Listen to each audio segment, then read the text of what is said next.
few tips and tricks about architectural and interior photography. The very first thing, starting as a learner or amateur photographer, while we are having interest to develop it as a profession or a side hobby as well, we must try to shoot a lot of variety in our portfolio. I'm talking about the architectural photography portfolio. We must be shooting different monuments, historical monuments, modern buildings, interior projects and exhibitions and everything. So it creates a lot of variety it shows a lot of variety in your portfolio. It creates a very versatile portfolio. Second thing, while shooting a structure, you should always know what is the best time. For example, had this building been shot in this particular frame has been shot in harsh daylight around 1 to 2 p.m. In the afternoon, there would all be the reflection on the glass if you see the facade of the building. But this particular building was shot 5 to 6 p.m. when the sun was going down around the golden hour or the blue hour period. So that is very important while we are shooting the facade. And similarly for the interior architecture, I would say when there's plenty of natural light coming inside that particular ambience. So we should be always knowing, we should calculate which time is the best for that particular project. That is very subjective though, but we should always keep it in mind. Second thing, incorporate the human element. For example, if you notice the images on the left hand side, the top image is without the human element. The second image, the lower one, is with the human element. The difference between both of these are, a human element will add a scale to the space, which will bring a more depth and a more meaning to more context to the space, and how the space will feel like to the visitor, or it will give a more depth to that whole space. For example, in this particular image, and it will not just the scale, it will also help in determining the space, what kind of space that can be used for. For example, in the foreground, if you see the kids are running here in the blurry human element form, they are running. So it can be determined through that way that this space can be used in a certain way.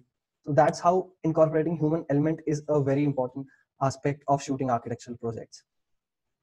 Next part, the post-processing. Post-processing is very, very much important, but it should be in moderation.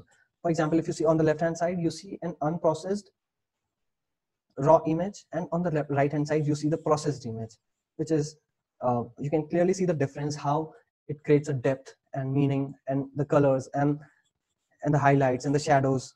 That's how it talks about the post-processing is one of the very important factor in creating the meaning of your photograph.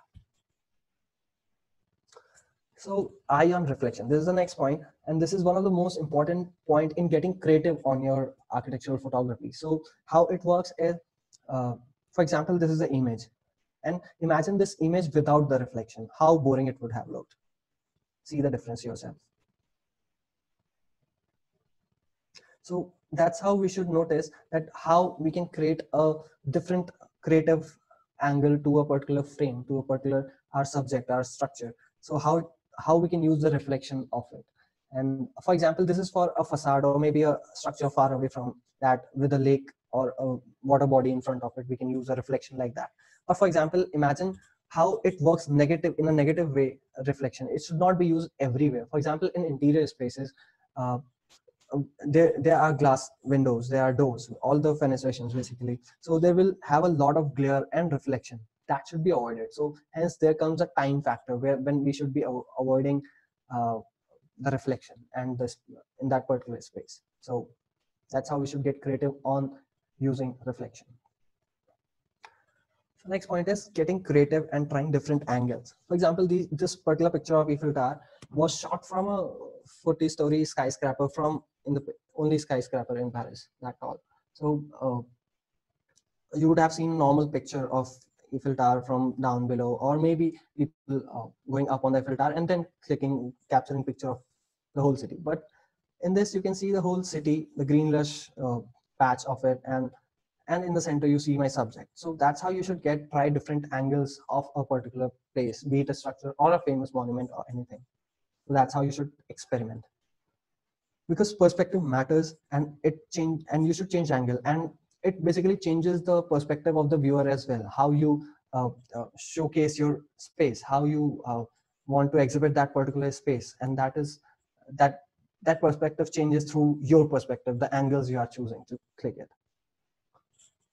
Now, bring in the perspective into your frame. Follow the leading lines. For example, I've shown the dotted lines earlier as I was talking about the 0-point perspective, 2-point perspective.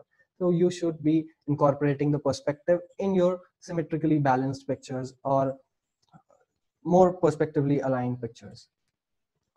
For example, this, if you notice, I am following the perspective lines or the guidelines. I'm getting through the form and the scale of my structure over here. So we should be following the leading lines, and it will create a more dramatic, a more interesting viewer space. Next, similar to the previous one, you must also follow the leading lines. Here I can get a rhythm and the repetition of a pattern over here, which is why I'm able to focus on a particular point in the center. So that is another add-on to the previous step. Next is don't lose on details. We should be focusing more on details in the different angles as well. Basically, through that, it creates, through details, it also creates a lot of layers in our frame. We can, for example, in this particular pictures on the left hand side, I'm getting through that candle and the illumination, and in the center, if you see, we have different form of design elements, and then those particular details on the arch and everything. And there are a lot of details like paintings and all. So this picture is trying to tell and depict a lot many things in one frame, and particularly the style of it and the colors used in it, the stone and the materials and everything. So we should also be focusing on the details. Now, investing in the right equipments, because when we are talking about a professional photography, architectural photography, we should be investing on wide angle lenses plus or maybe tilt shift lenses to avoid the perspective distortions. Second, if possible, if your budget allows, try investing on full frame cameras. It will get you a more detailed and more high resolution and more dynamic image frame which you will be able to make. And the next very important thing is tripod. So these three things are very much important while you are pursuing architectural photography professionally. So one of my last point over here is shooting in RAW. The left hand side, the image you are seeing is the normal JPG format you are shooting in, and the right as well is RAW. So the basic difference over here is, for example, on the top left part, you see the details in the sky are lost, and right hand side, if you see, the details on the sky are still there. So shooting on RAW will give you a lot of details, and the highlights and shadows you will be able to retain in post processing as well. So always you should be shooting in RAW. Yeah, so thank you. I hope you guys enjoyed my tips and tricks and all the sessions I took.